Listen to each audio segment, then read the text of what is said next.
Welcome back to Real Talk Sports with Rico. Today, I'll be your host. Today's show, we're talking about the Eastern and the Western Conference Finals. Going ahead and recapping that and setting it up for the NBA Finals preview here. So let's go ahead and jump right into the content, guys. I know it's been a little bit of a hiatus for me, 2 weeks, but I'm back for you guys. And we're talking about the Eastern and the Western Conference Finals. And we'll start with the Eastern Conference. And I think that the Eastern Conference to me was one of those things where, I just thought that this is exactly what I think a lot of people thought was going to happen, including myself when I picked the bracket. I thought that the Celtics clearly were the best team in the Eastern Conference. And I had said that essentially it was going to come down to could they stay healthy for me. And that it really started with Kristaps Porzingis. The fact that they were able to come out of the East without Kristaps Porzingis being there, that's quite impressive. But I think that they are going to need him against the Mavericks going into this finals. But, just to recap what the Celtics were able to do, I think that they took care of business with the Heat. I think that they handled the Cavaliers as well. But what they were able to do against a gutty Pacer team was impressive to me, because it's not a shock that the Pacers were right there and they were top in the Eastern Conference. I mean, they were right there throughout the year. And I think along with the Dallas Mavericks, I think the New York Knicks, I feel like the Pacers probably made, in my opinion, I think they made one of the best trade pickups of the year, really, and going out and getting Pascal Siakam. So I think that it's unfortunate what happened to Tyrese Halliburton. I think that for sure the Pacers were probably good enough to where they could not have gotten swept had they had Halliburton. But I think that, just the Celtics took care of business. They took care of their home court. They did a great job in answering every run that the Pacers really threw at them. And I think that the fact that they were able to win without Porzingis out there was very impressive for me. I think that it was huge that they picked up Drew Holiday this offseason. I think that that was a game changer for them. Not to take anything away from Marcus Smart, but he's a true point guard who brings a lot on the defensive end, but also on the offensive end as well. And look, they are rolling at this point in time. Now shifting focus over to the Dallas Mavericks, I must say that I'm surprised with what the Mavericks were able to do this year. I did talk about how Derek Lively was going to be a terrific pickup for the Mavs this year. And I thought that they were certainly going to be a lot better from the interior than they were. But I think much like the Pacers, when they made that deal to get PJ Washington over there and Gafford as well, I think that the Mavs really, really increased their chances of being here, and they got a lot tougher inside. I think that that was a huge difference for them this year. And the fact that you have to give Luka and Kyrie credit for playing defense, I cannot believe I'm putting that in the same sentence, but these guys have defended at an elite level, or a pretty good level, I should say, over the last couple of weeks. But looking at their playoff run, I think it was impressive. I mean, starting with what they did to the Clippers, I think even without Kawhi Leonard, many people felt like the Clippers could still take care of business with the Mavs. Personally, I thought that the Mavs could win that series because they had given the Clippers fits over the years, especially Luka, and he absolutely did that again in this series. And I think that once again, with the Clippers, I call them the Dallas Cowboys of the NBA, because they have these terrific regular seasons, but then when they get to the postseasons, they actually fall apart. And this is another case of this. They had Paul George, they had James Harden, they had Russell Westbrook, they still had Zubac, they still had Norman Powell, they had Bones Highland, who they didn't even use. They had so many weapons that they could have used against the Mavs, and they just weren't physical enough. So kudos to the Mavs. I think that they went out and they punched the Clippers right in the mouth, especially after a tough game one for them. And they really had Paul George resort back to, the Paul George that is absent in playoffs run. So, that was critical for the Mavs to start off this way. I think that this gave them confidence against an OKC team who I had picked going against the Timberwolves in the Western Conference Finals. But I just think experience took over there. And I think that this is where a guy like Kyrie comes into mind. You need a guy who's been to now 4 NBA finals to be on your team for these moments. And I think because of that, here's a guy that helped close down OKC, especially on tough nights for Luka. He was still able to set the table for the Mavs, and he was still able to score in clutch time. That was critical there. And I think that you saw that OKC in their youth, there was some inexperience, bad fouls in, I think, game 5 or 6 that they had a chance to win that one. That's just mental errors from a team that is just not quite there. So kudos for the Mavs. And that is exactly why you go out and you re-sign a guy like Kyrie Irving. And this is why they're here. A lot of people did not believe in the fact that Kyrie and also to Luka could play together. And they've shown that they were able to play together. And I think that one thing that has been huge for this to work is that Kyrie is willing to take a back seat at times, which I'm not sure he was necessarily willing to do that when he was with the Celtics and also too when he was with the Cavs and LeBron. So, again, the maturity from Kyrie Irving, and I think he's been resurgent in his career this year.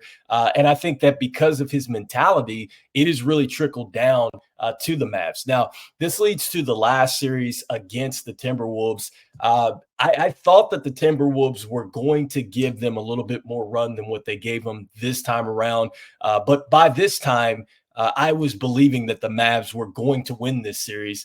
I didn't get a chance to get some predictions here, but I thought that the Denver Nuggets ultimately were going to make it out of the West this year, and that didn't happen. And I thought, okay, now that the Mavs are here, I think that the Mavs can get the Timberwolves, but I thought it was going to be a 7-game series. And I just think that the one thing for the Timberwolves is that they did look a little fatigued. I will say that, but the struggles from Karl Anthony Towns, that has to be addressed, I think, in the offseason. And I feel like Rudy Gobert, that situation, the same one that came up in Utah, right, where he was the defensive player of the year. He got exposed out there in some one-on-one matchups, people being able to pull him away from the basket. That same thing came back to haunt him in this particular series. And I just think that this is something that the Timberwolves are going to have to address because it does work to a certain extent when you have two bigs out there playing like this. But at some point, you're going to have to be able to guard away from the basket, and he's also going to have to be a little bit more creative on the offensive end. At this point in time, he's just a lob threat, and he is highly dependent on the fact that Ant-Man is going to feed him. He has to get Mike Conley to feed him as well. They played together in Utah, and it's not always going to work like that for Gobert. And so I think that you saw that Luka took advantage of him in some situations, especially when he hit him with a game winner. And he told him in a not so nice way that he couldn't guard him. But it's all fun and games. But this is what I'm saying with the Timberwolves. They have to address that. And then with Karl Anthony Towns, this is not the first time that we've seen him disappear in the playoffs.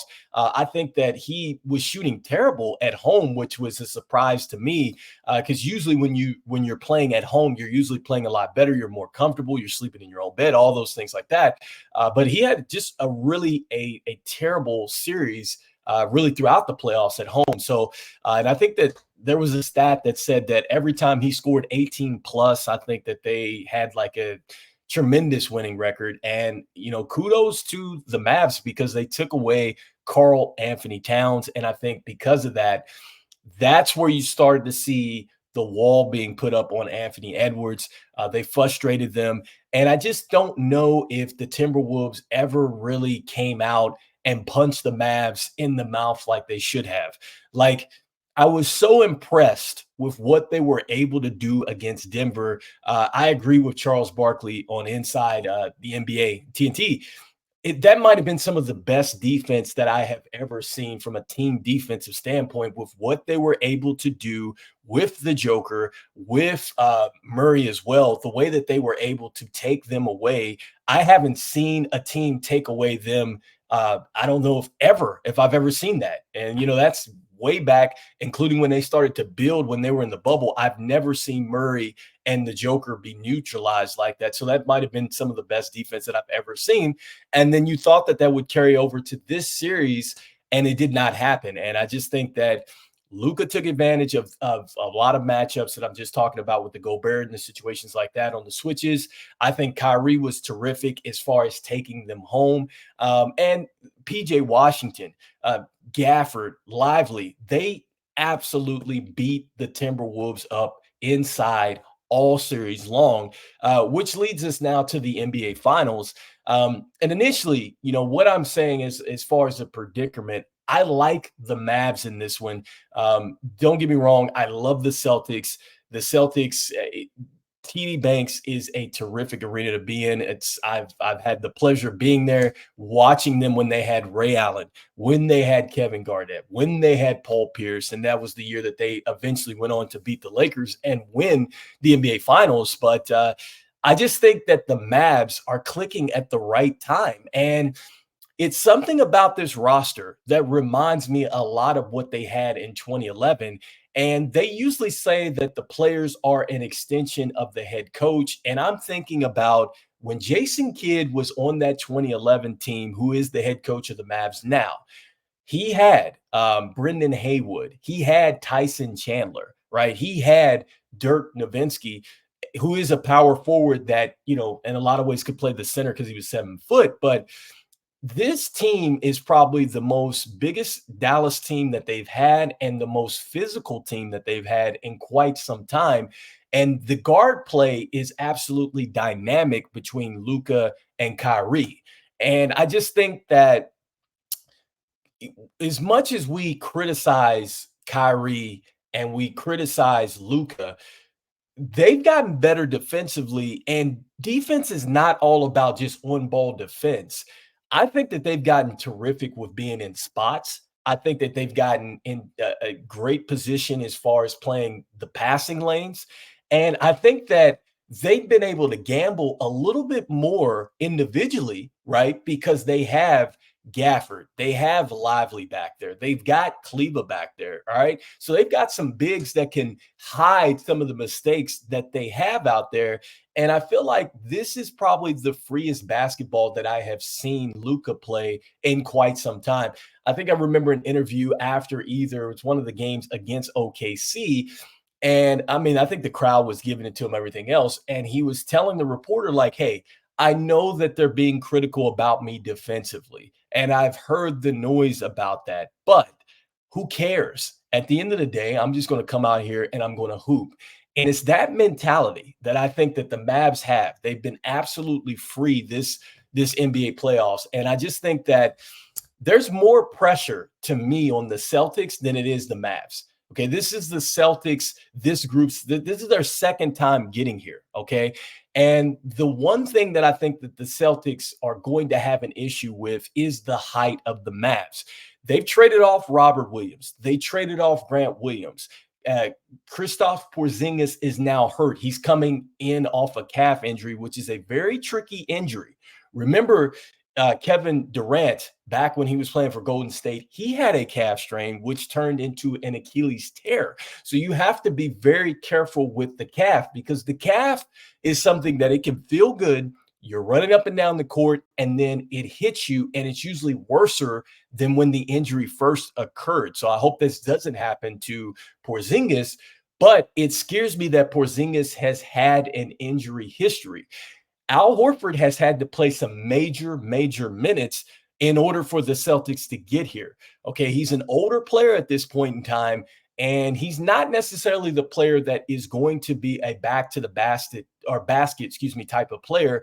And the way that the Celtics operate, it is going to be an offense that it needs spacing. Okay, so Jaylen Brown, for Jason Tatum, and then for Jaylen Brown to operate, they're going to need some space. And so that's going to suck out of the bigs. The bigs are going to basically be on the perimeter at this point in time.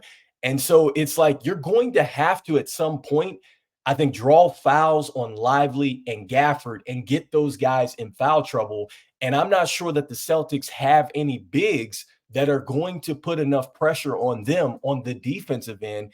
Then also, when you come back on the other end, not only do you have to deal with Kyrie and Luka, but you're going to have to account and put bodies on their bigs, because these are the type of bigs that can easily go out and get 20 points a game and get 10 rebounds, and you do not have to run a play for them because they're always rim running. They're always attacking the boards, right? They're always putting a lot of pressure on the rim that way.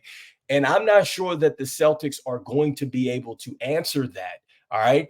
Now, when it comes down to the depth and just the full entire roster, I would say that the Celtics probably have them beat, but I just feel like the Mavs are clicking at this point.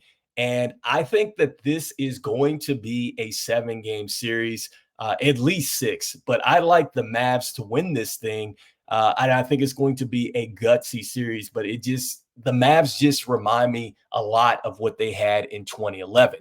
And so with that being said, guys, that is today's show, pretty much rambling on about the Mavs and the Celtics. Let me know in the comments what you guys think. Want to go ahead and thank Spotify out there where you can actually find our show. You can also find us on YouTube as well under Real Talk Sports with Rico. All those links are on the show note. And if you want to hear a little bit more of me, you can always find me on Bulls Digest, where I'm talking everything Bulls, guys. So make sure that you hit that like and subscribe button. I love you guys, and I will see you guys on the next one. Peace, peace, peace.